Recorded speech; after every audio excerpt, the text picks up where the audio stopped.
changes reality. Hope changes reality. Changes reality. Hope changes reality.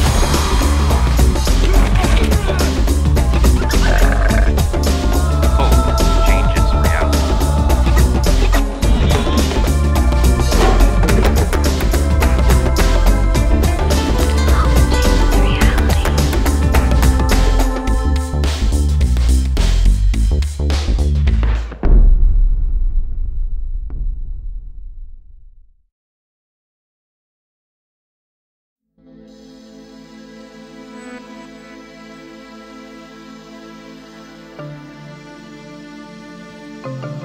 There is a tree in Africa that speaks about life there and reminds us that things are not as they should be.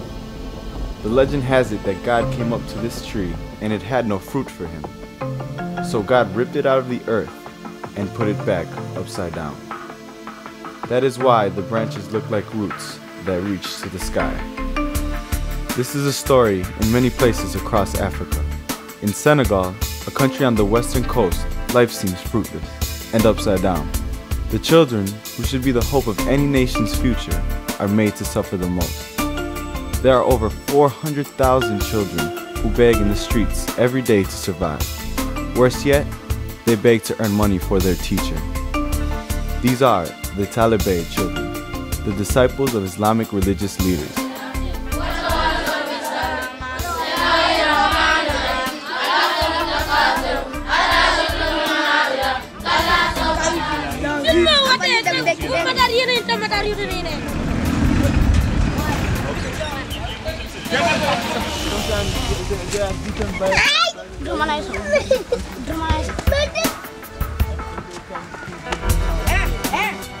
Talibe boys are not called by their names. They only have one single common identity. Their name is Talibe. When a boy is around the age of 6, they become a disciple of an Islamic religious leader who is called a marabout. In society, the marabout is a hero. People wear charms around their necks with pictures of their favorite marabout. And taxi drivers put stickers of marabout portraits on the dashboards of their cab. It is believed that a marabout can protect your life. But this is Senegal, where things are upside down, where the nation's heroes are also enslaving children.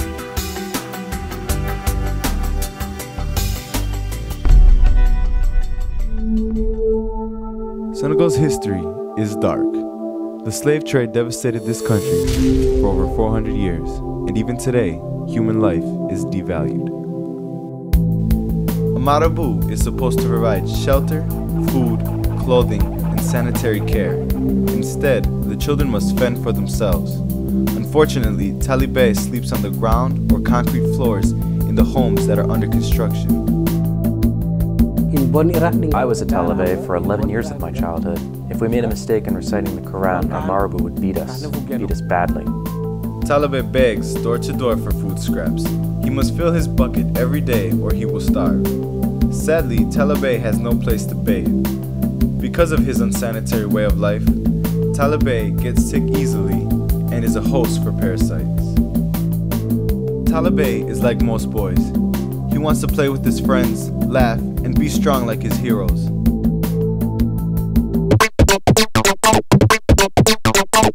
In Senegal, there's a sport called lucha libre, which means free fight. Two men are set against each other in an arena. Each man fights freely, bound by almost no rules of engagement, until one dominates the other. When one man falls to the ground, the other claims the victory.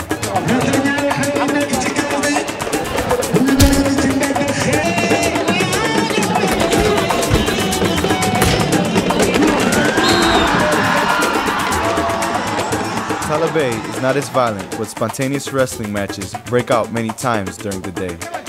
In the Talibe world, many things are out of his control, but a brief moment to pin down his friend is a great pleasure. There is another tree in Africa. It grows in the patio of a foreigner living in Senegal.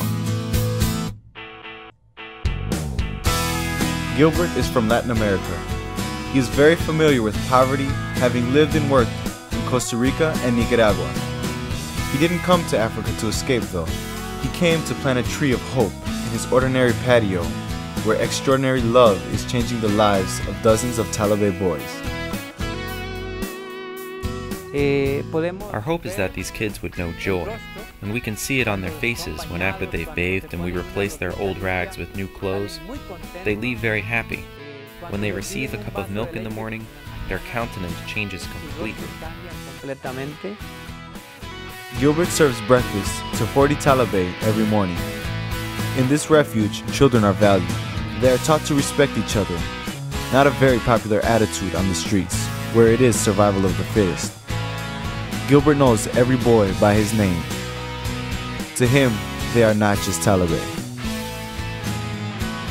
Gilbert's children are grown and are studying in Costa Rica. Instead of retiring with his wife to the beautiful beaches of his home country, Gilbert and Damaris decided to foster 10 kids and start life all over again.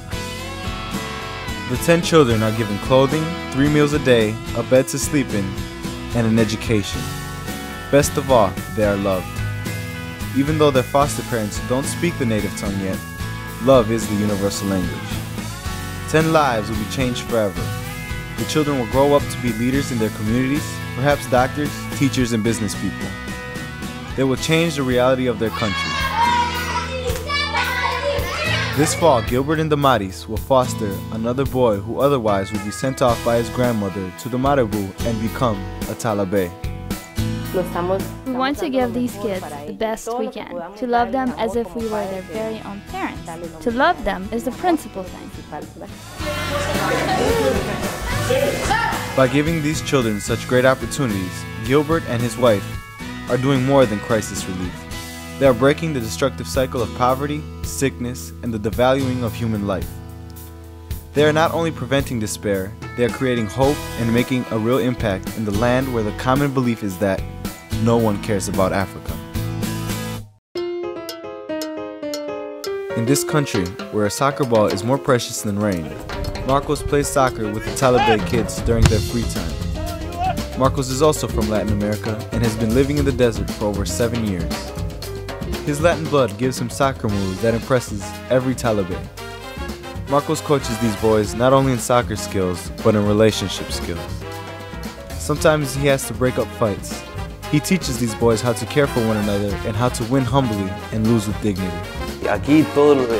Here in Africa, people love soccer. With just a soccer ball, even though you don't speak the language, you'll have many friends. Marcos is planting a tree of hope in the desert, in his ordinary field, where extraordinary love is changing the lives of dozens of Talibe boys. Gilbert, Damaris, and Marcos are ordinary people. They go to the market to buy groceries. They catch a taxi when they go into town. They greet and talk with their neighbors every day. They come from very difficult life circumstances of their own. However, with very little, they are able to make a big difference. They traded in their tourist life for a messy, unpredictable life filled with risk, loneliness, great pain, hard work, and joy. Tremendous joy.